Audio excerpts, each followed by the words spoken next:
보실 말씀은 에베소서 2장 8절입니다. 너희는 그 은혜에 의하여 믿음으로 말미암아 구원을 받았으니 이것은 너희에게서 난 것이 아니요 하나님의 선물이라. 아멘. 예수를 믿느냐 믿어지느냐 하는 주제로 말씀을 나누고자 하는데, 둘 다 말이 같은 듯 해도 큰 차이가 있습니다. 내가 예수를 믿는다라고 하는 말 안에도 그렇게 믿어진다는 말도 뜻이 있겠죠. 그러나 믿는다라고 하는 그 표현에 있어서 내 의지가 많이 들어가면 안 믿을 날도 옵니다. 안 믿는다는 말을 아예 하지 않는 것이 아니라 안 믿습니다라고 하는 말도 할 날이 옵니다. 그런 사람을 우리가 많이 만날 수 있어요. 그 중에서 이제 교회를 잘 다니고 뭐 집사도 하고 장로도 하고 심지어 목사도 하는 중에 자살을 하는 사람이 있습니다. 그 자살을 하는 이유에 대해서 여러 가지 뭐 외로움 그리고 뭐 충격 여러 있겠지만, 결론은 뭔가 하면은 생명의 하나님이 우리를 불쌍히 여기시고 구원하시기 위해서 아들을 이 세상에 주신, 그래서 하나님을 믿으면 생명을 얻는다고 하는, 죄사함을 받고 문제를 해결을 받고 하나님이 구원해 주신다는 이 하나님의 약속에 대해서 쭉 믿다가 그 순간은 안 믿었다는 거죠. 아닙니까? 안 믿었기 때문에 좌절한 것 아니에요. 그럼 그전에는요. 그래서 믿음이라고 하는 것이, 내가 믿는다라고 하는 것은 좀 비관적으로 말해서 종교적 관념일 수 있어요. 이런 종교 저런 종교가 있는데 예수교는 믿을만하다 하는 내 생각이 있어서 믿었다는 거죠.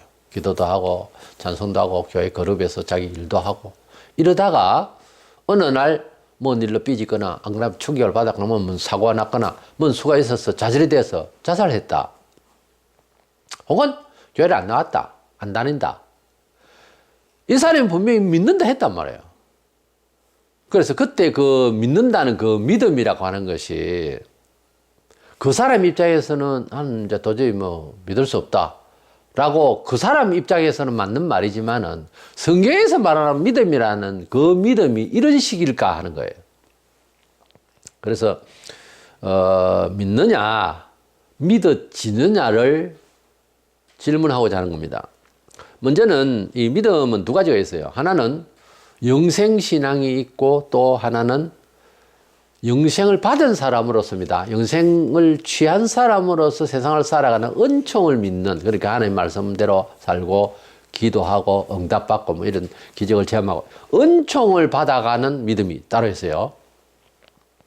그래서 영생을 얻는 믿음은 순전히 하나님께서 우리를 뭐 선교사를 보내가지고 130, 전에 우리나라에, 그리고 예수에 대해서 소개를 받고 좀 믿고 이래가지고서 오늘날 1000만이 넘는 그런 기독 신자로서 엄청난 발전을 했는데, 이 예수를 믿고 영생을 얻는다라고 하는 이 신앙은, 그러니까 누구든지 지위고하를 막론하고 누구든지 예수를 믿으면 영생을 얻게 된다는 이 믿음은, 천국 가게 되는 이 믿음은 우리가 언제 뭐 선교사가 와서 우리에게 복음을 전해주세요 한 적도 없고 그렇잖아요. 근데 하나님께서 선교사를 보내서 우리에게 복음을 듣게 하시고 이래서 이제 믿게 된 건데, 이런 영생에 대한 이 믿음은 어떤 식으로든지 우리가 영생을 믿는다라고 할 때 어느 나라 어느 시대에 살든지 이 신앙은 요한복음 1장 12절 13절에 영접하는 자 곧 그 이름을 믿는 자들에게는 하나님의 자녀가 되는 권세를 주셨으니 이는 혈통으로나 육적으로나 사람의 뜻으로 나지 아니고 오직 하나님께로부터 난 자들이니라 그랬어요. 그러니까 영생신앙은 순전히 하나님께서 정한 사람을 불러줬다는 거예요. 복음으로 우리를 불러줬다는 거예요. 그러니까 내가 태어나고 보니까 어느 집안에 어느 자식으로 낳지 않습니까? 내가 낳고 싶어서 낳은 거 아니지 않습니까? 부모님이 아버지 엄마가 서로 사랑하고 사랑의 결실로 내가 나온 겁니다. 그리고 아버지 엄마의 순전 뜻으로 애기 갖지 말자 하면 난 안 나오죠. 이 가짜 그러면 우리가 나왔잖아요. 그러니까 순전히 아버지, 엄마 두 분이 인원을 해서 만들고 우리를 낳으시고 또 그에 대한 책임을 다하셔서 키웠지. 우리가 이 세상 나오려고 한 건 아니잖아요.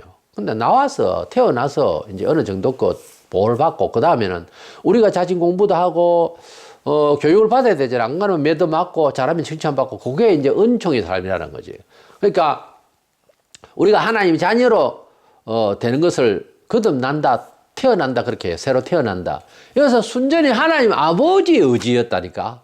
우리 거는 아니잖아요. 그런데, 은총을 받는 생활은 그게 아니야. 우리가 얼마나 주님을 더 사모해야 되느냐는 것은 딴 문제란 말이에요. 사도행전 13장 48절에 이방인들이 읽고 기뻐하여 하나님의 말씀을 찬송하며 영생을 주시기로 작정된 자는 다 믿더라. 영생을 주시기로 작정된 자는 믿어지더라는 거예요. 이것이 하나님의 선물이라는 거지. 그래서 영생과 은총의 그 믿음이 다른데, 특별히 하나님의 자녀가 된다고 하는 이거는 하나님께서 하신 일이지 우리가 하는 일이 아니에요. 우리는 그냥 복음을 전할 뿐이고요. 그리고 은총을 받는 이 일은 또 우리가 좀 노력이 필요하고 한데, 믿음이라고 하는 것은요, 두 번째 생각하는 것은 하나님께서 우리에게 예수를 믿어라, 또는 하나님께서 이렇게 하면 복을 주겠다는 이런 말씀들은 전부 계시의 말씀이에요. 우리 사람의 인원으로 되어진 말이 아니라는 거죠.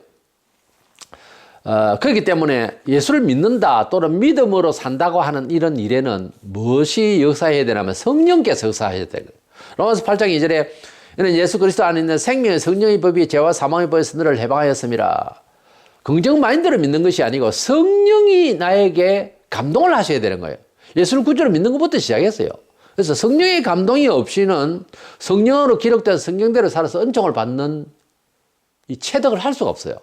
그러니까 성령의 감화와 은혜를 받았다는 심정하고 똑같은 이야기예요. 성령의 감화는 전혀 입에도 그런 표현도 안 나오고 할 줄도 모르면서 간증을 한다. 그건 거짓말입니다. 꼭 말할 때 보면은 안 배웠는 것 같은데 그 말이 나와요. 생깁니다, 원래. 신받은 사람들, 점장이들도요, 안 배운 것도 언어가 나와요. 성령을 받은 사람은 성령으로 역사된 것을 사실적인 어떤 사건만 이야기하는 게 아니고 성령께서 감화를 하셨다 이렇게 말해요. 그렇게 안 가르쳐 줬는데도 말 자체가 다르다니까요. 입에서 성령으로 좀 이런 말 한 번도 안 해봤다? 참 곤란한 신자예요. 신자는 무슨 말을 하냐, 성령께서 뭐 큰 간증거리가 아니라도 성령의 감화가 이런 표현이, 이런 식의 표현이, 그러니까 성령이라는 단어 자체를 한 번도 안 쓴다? 거의 종교인에 가까워요. 저 말이 거짓말 아닙니다. 종교인에 가까워요. 제 말을 헛말로 듣지 마세요. 성령의 감화가 내 입에서 나오든지 반성해 보세요. 하나님이 감동하셨다 이 말이 안 나오면 정상 아니에요. 정상 아니에요. 무슨 일에든지 하나님께서는 성령의 감화가 따른다 하는 것이에요. 로마서 8장 26절에 마땅히 기도할 바를 알지 못하나 성령이 말할 수 없는 단지 기도하게 한다. 로마서 15장 13절에 성령의 능력으로 소망이 넘치게 한다. 소망도 비전을 가지자 어쩌자 안에 성령의 감화가 있어야 돼요. 로마서 15장 30절에 성령의 사랑으로, 사랑도 성령이 감동해야 되는 거예요. 고린도서 2장 4절에 내 전도하면 성령으로 된다. 그리고 빌립보 3장 3절에 하나님의 성령으로 봉사한다. 봉사한다. 성령으로 봉사. 데살로니가 전서 1장 6절에 성령의 기쁨으로 말씀을 받아. 그러니까 성령의 감화가 없이는, 성령의 기쁨이 없이는 무슨 일이든지 성도의 일이 될 수가 없어요. 가능치를 못해요. 그래서 제자들이 주님을 믿고 여러 가지 3년 동안 역사를 함께 하고 할 수도 있었어요. 그러나 그걸로서는 정인되기가 걸려먹은 거예요. 안 되는 거예요. 한계가 있어요. 그래서 사도행전 1장 8절에 성령을 받아서 권능을 받아야 된다 그랬어요.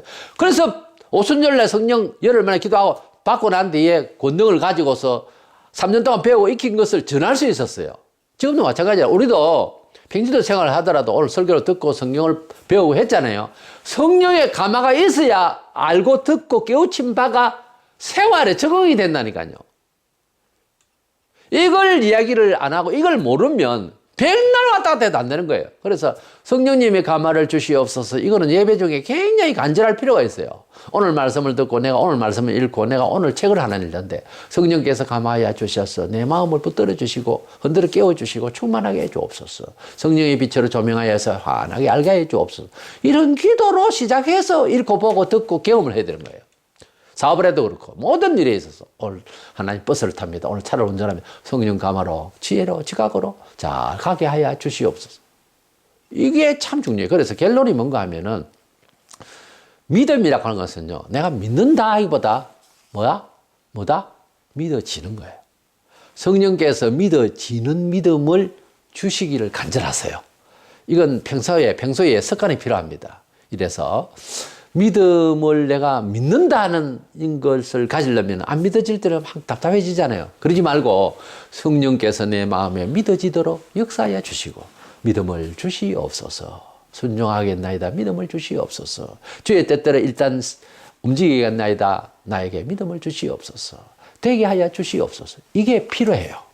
그래서 믿음은 제가 정의를 내린다면은 칼빈주의 입장에서 교리적으로도 말을 할 수 있습니다만 우리 모든 성도들의 믿음의 경험이 보면은 믿어져서 되어지는 거예요. 일이. 그래서 믿어지게 해달라고. 주님 내가 이렇게 알고 있는데 성령께서 감화하셔서 나를 믿음에 설 수 있도록 도와주시옵소서. 믿음은 어차피 선물이에요. 오늘 읽은 본문에. 그래서 믿음을 가진다기보다는 믿음을 얻을 수 있도록 기도하는 저와 여러분 되셔서 얻어지는 믿음, 믿어지는 믿음을 가지고서 승리할 수 있기를 축원합니다.